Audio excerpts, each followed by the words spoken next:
Right then. Right, so where are we up to? Right then, so here we are back in Jeff's workshop.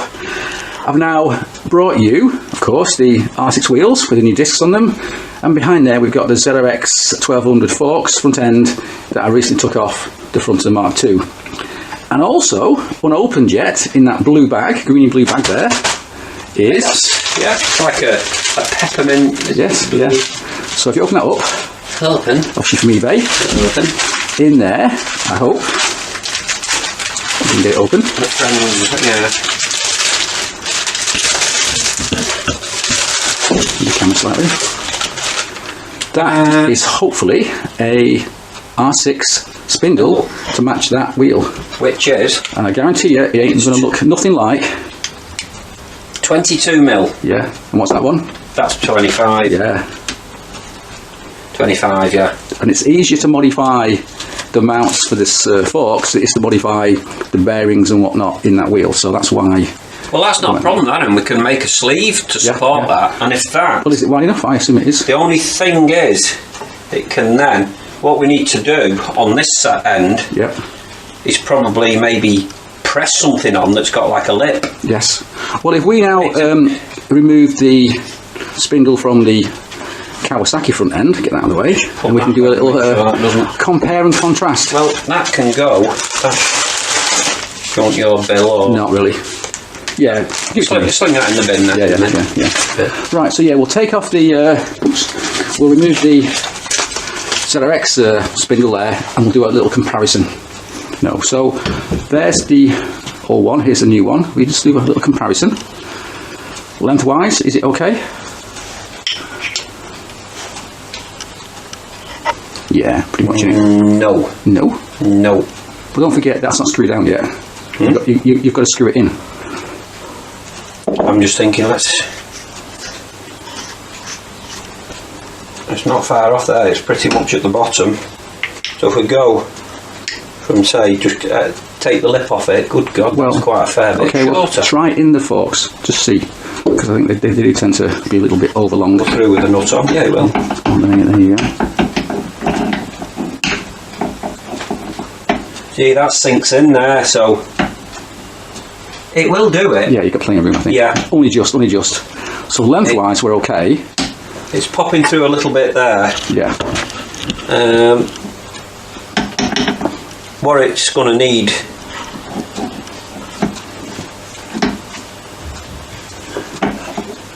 That's got a little... Yeah, we'll have to make... It's going to need something machining to press on. Yes. Well, that's no surprise. Yeah, you know, it's got the lip on it. Yes.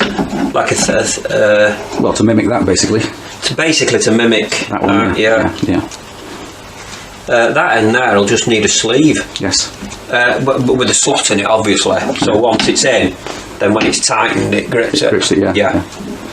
So hopefully that's not too impossible. That is pretty... A bit lucky there. Yeah. That's quite... If it's 5 mil short, it wouldn't work, but hopefully we're okay. I mean, obviously those that wheel and that spindle are from an upside down fork, not a standard set of forks, so you never quite know how they compare. Good.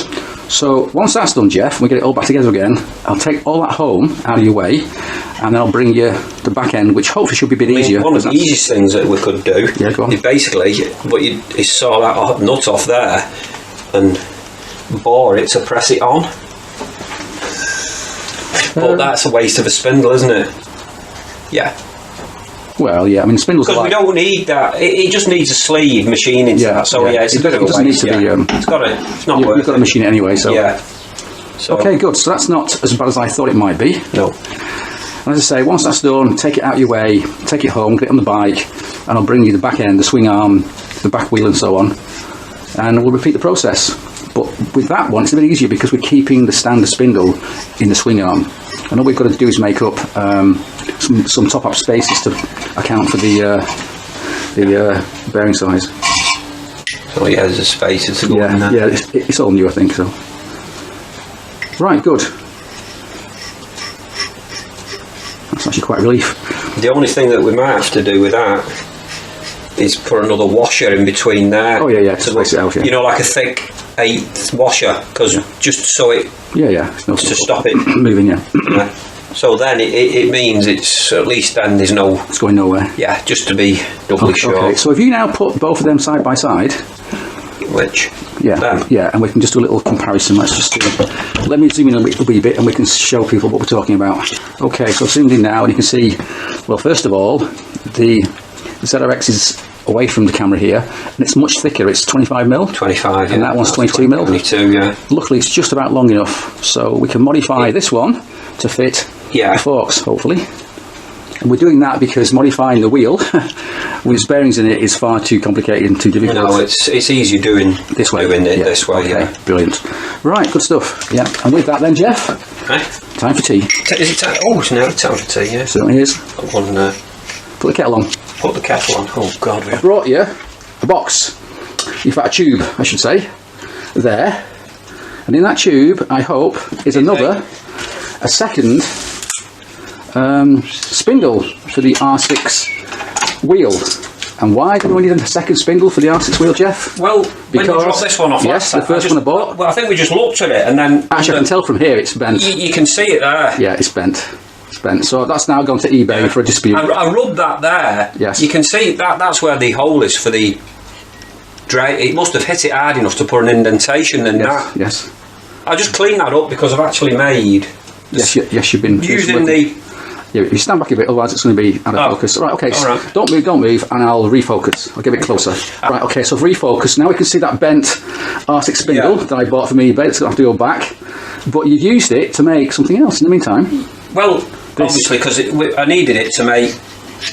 I could just use the end there. Yeah. That goes in. A spacer. Four legs. It wants a little slot in it yet. So it can clamp up. So when that goes in, then it clamps. Right, okay. And... You've got the other side. That's a piece. It's slightly magnetic, that, but it's stainless steel. Okay, that's good for me. And that's took some hours to make. I bet it has. So, well, if we compare it with the original ZRX spindle behind you there, you can see what part we've made it for.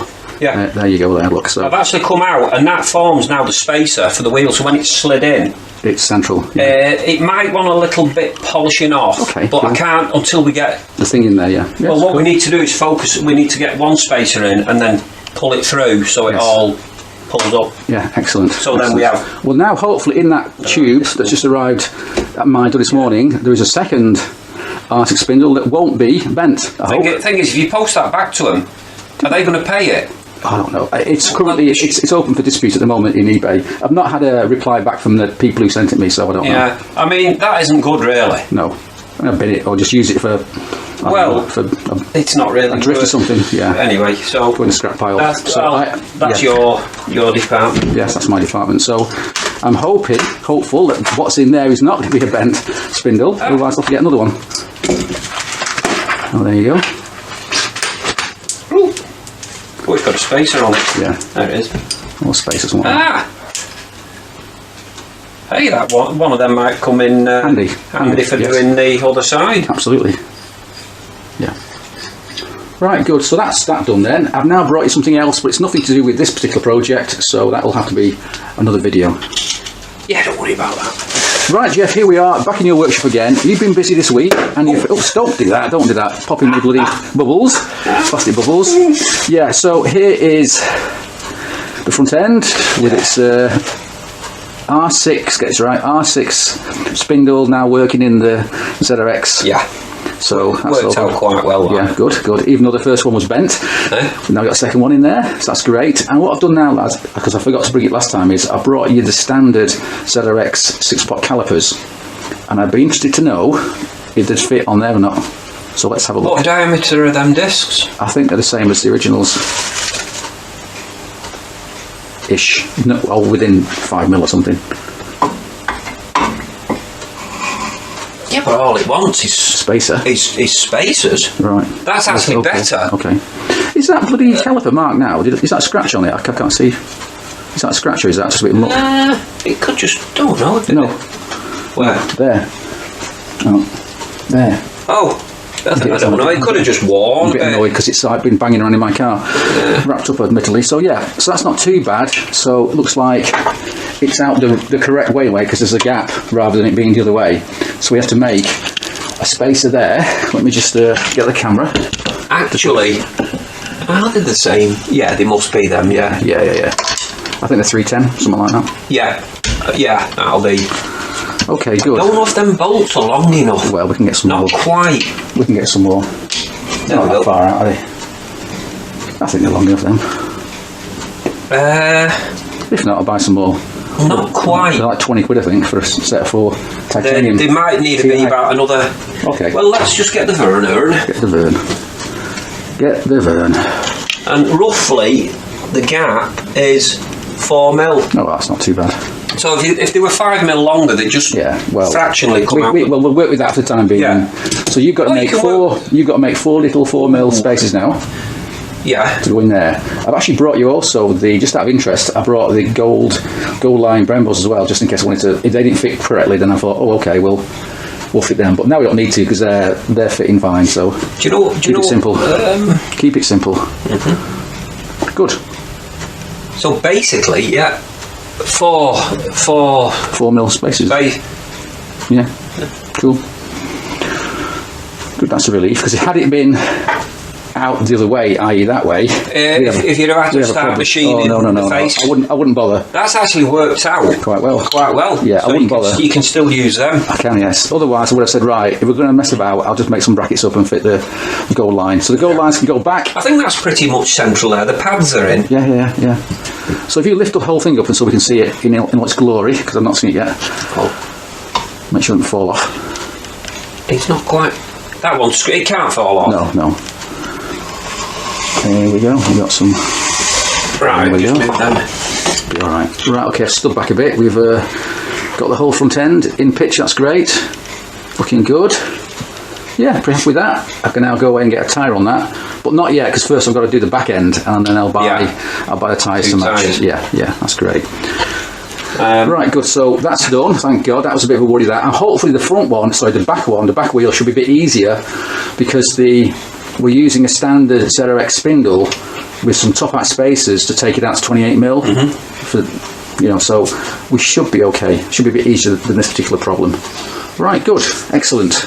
And now here we are at the back of my garage, and I've just removed the swing arm from the Mark II frame, so I can take it to Jeff's and he can carry on the work to make the R6 rear wheel fit this swing arm. So yeah, that's done now.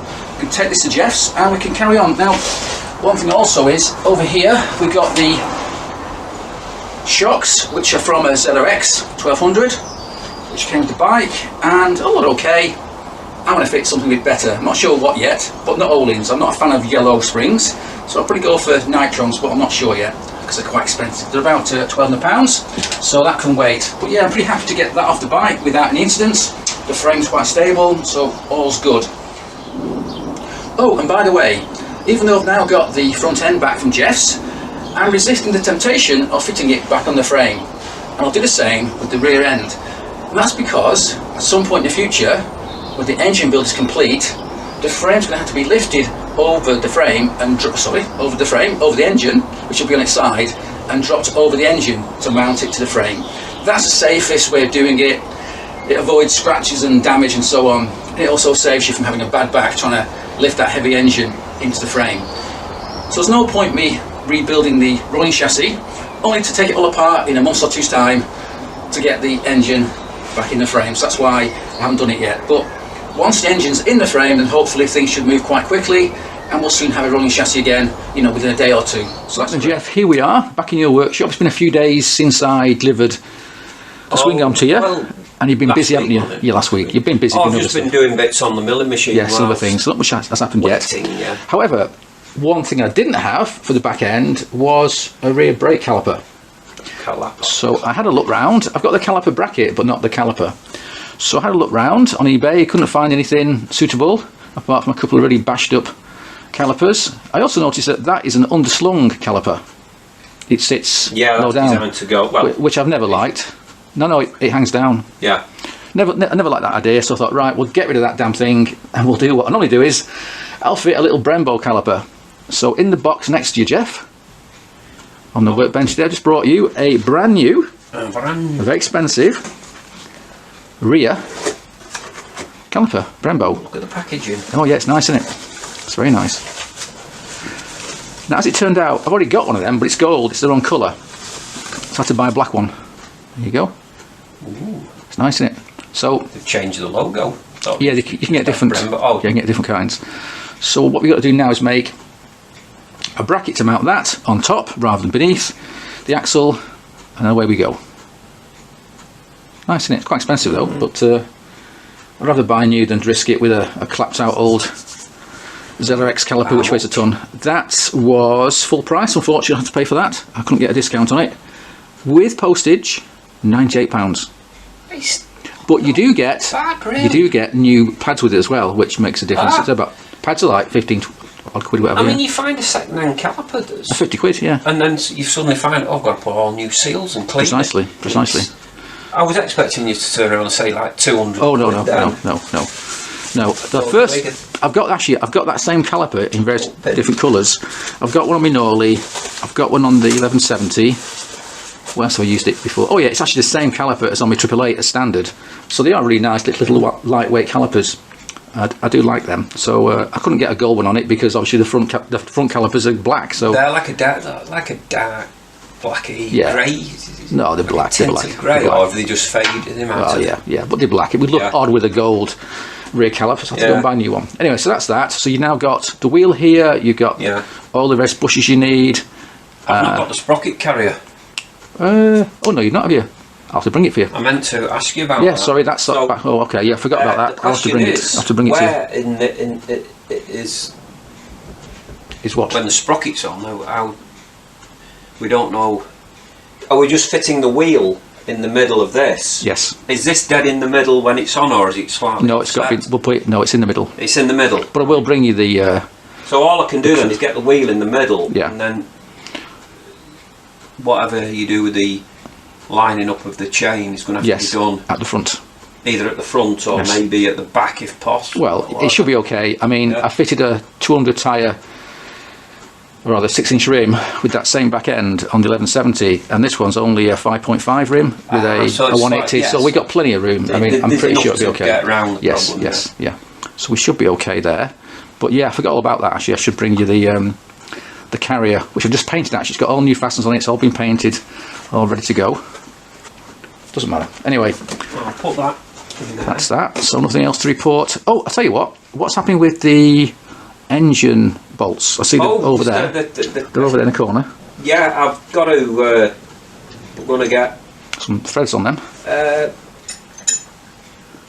had one here. I don't know where it's bloody gone to. You know the Allen, well, I've cut another one. I've cut the stainless. Yeah. I was just going to try getting. Man, you had a 1 point die, didn't you? Got one, yeah. What M10? Yeah, I'm wondering whether that. It's hard though. It's hard to cut it. You might be able to do it in your lathe, but doing it by hand when I was trying to do it, it was impossible. Well, you can try it with your lathe if you want and see if it works. Well, what I was going to do is put a smaller, machine it down so it's. Oh yeah, put a little bit on it. And then once it gets a bite, and then it takes over. Oh sure. Yeah, I've got one at home. Once you've got it square and lined up. Yeah, that was my problem because you try to do it by hand in a vise, it's not happening. On aluminium it's easy, but on stainless steel it's far too difficult. But that's only a carbon die that you've got. I don't know how good that'll do it. Well, it's new at least anyway. Well, if it's new, it should. Yeah. Well, we'll give it a whirl. You can stick it in your lathe, can't you, and just keep it. Well, you use it in the tailstock to that's right, yeah. set it up. That's right, yeah. Right, anything else while I'm here? Yes, no. Not really done much other than playing with. Well, just trying to get this together to. Well, you know. Yes, in fact, while I'm here, I'll spin the camera around and I'll show you what Jeff's been playing around with or trying to make work. I'm not playing around with it. Well, I'm actually trying to rebuild it so I can use it. Okay, I mean, I could quite cheerfully weigh it in. Yes, yeah. Well, it's a bit late for that now. You know. Let me turn the camera around and I'll show everyone what we're talking about. Right, yeah, so here we have an old Bridgeport Miller that you got from your mate Peter, was it? Yeah. And it was in bits? It was stripped down, Yes, it was in bits. So you brought it over here, started to put it back together again, painted it. Heads on there. Bits everywhere. And as per usual, it's not a simple task. No, it's not. It's also very, very heavy, as I know. Yeah. Well, it's over a ton, I think, Yes. when it's all together. Yes. Or a ton. Yeah, but you're getting there. You've got this neon now and all that, so... Yeah. I've just drilled that and bolted the oiler on. Yeah, right, so oiler. That is not original. Okay. So now I've got to do all the pipe work to all the fittings. Right. More work. And then It's... what's also... Well, originally it was grease. I thought, who the bleeding hell's put grease on them? Oh, I don't know. Flaming grease. But Pete said that was the early ones. Right. So, I don't know what year it is. It's Yeah, you've got some of that stamped 60s. Bridgeport, Adcock and Shipley, Yeah. where it's made, no doubt. Or who made it anyway. Right, and also over here next to you, which was you were playing with when I was walking in, it's over there. Let's look at what's in that blooming box over there. Right, yeah, in this little box here is the electrics for this thing, which looks like it's from about 1901. No, it's not. Well, it's not exactly It actually looks modern because it's got that modern. modern. Yeah. Yeah. Okay, so in here then, This is a Bridgeport. It's not the one off the machine. no, but it is a Bridgeport. But it is all for a Bridgeport. But it's Right. actually got on it this coil here. What's that for? That it drops all different voltages down to 12, 20. Oh right, it can change the And voltages. it's actually wired in through all what. Right, so what? Yeah. And what? I think what it is for, you get a light on the machine, or Yes. you want to add something off it. An extra, It's yes. like an extra thing that I don't need that. So what are these then? These are contactors. Obviously, I'm not sure what that one's for. One will be for like your head motor, your power feed motor, and that one will probably. So they're essentially switches. Yeah, that one that isn't wired in will be what they used to have is a slotting head that fitted on the back of them. So that'll be like an auxiliary Okay. to fit And what in. you're doing now is trying to remove this Well, this will be for something like that you don't need. operating a one. It's got 110 on it, 240. Yes. All I want to do is come in and just wire it. So these wires Yeah. actually go underneath here, along here, and out they go. They're linked in with a lot Yes. that go to your switch on your knee. Yes. Now I need to find out which ones are which. Yeah, I don't don't put just them want on to. there. You don't No. just. So you're careful trying to work out what Yeah. wires here can go. Yeah. Remove them all, Yeah. and then remove this box here. The two power feeds for this Yes. come off here, so I've got to Okay. unscrew them off the back. Okay. Yeah, looks a bit. And then that can go. I must say, the sort of smoky look here that doesn't. Sort of help. I don't know what's happening. Is it something sort of got a bit too hot? It's been a bit hot there. Yeah, so. yeah. Anyway, so that's what you're doing at the moment, getting all that ready to go, which will work the Bridgeport. Well, what I'm doing is if I take that out, I can unbolt this off. Oh, the There's a plate. gap behind it. I can then drill 3 holes in it, which will. I've took the original studs out Okay. from there. Right, and they bolt on the side of it. Yeah, I'll put them back in, and then I'll mark 3 holes, Yes. and then bolt the box on, and then I can put that unit back in. Right. Okay. Good. But it's still wired to them sockets, which I may just have to. It might be a 2-man job, so someone can hold it while you're Oh, yeah, yeah. jiggling it about. Okay. Yeah. Yeah. Well, one of them will just be a socket to your power feed motor, and one to your head motor. Okay. Cool. They don't have to. You could get rid of them and just wire it in, Yeah. Well. fixed. But I think if you ever move, if you take the head off or You wanna something move it off, somewhere, you yeah. can just disconnect them. Okay. Cool. Right. So that's what you're up to at the moment. Well, I just do that. My idea was, I thought, I'll just get this sorted. I can bolt the thing on. It's out the bloody way. Yes, then. I know. And is this for sale, or is this going to be used by you? I mean. Oh. Oh. Sorry. Oh yeah. talking- Yeah. Oh yes. Chuck. eBay. Yeah. Jeff wanted me to bid on him 2 things. Yeah. First one you've won. Yeah. Have I? Yes. Oh, There's nobody else bidding, by the way. they don't love me anymore. No, They've no. fallen out. Yeah, with me. yeah. He's not allowed on eBay anymore. And yeah, you got that. There was nobody else bidding on it, so don't worry. And the other one, the bigger thing, that's still not finished yet. That's another. chuck? Yeah, the big thing. The bigger thing. Oh, There was a chuck. there was a Jacob's chuck. Yeah, that's not finished yet. Right. But there was a Yeah, the first one you told me about. There's one at 25 quid. Yes, that you've got that one. Oh, it's one. Yeah. Was it about a tenner postage? Yes, it was. Yeah, £35 altogether. Yeah. So Which I paid it, and it's on its way.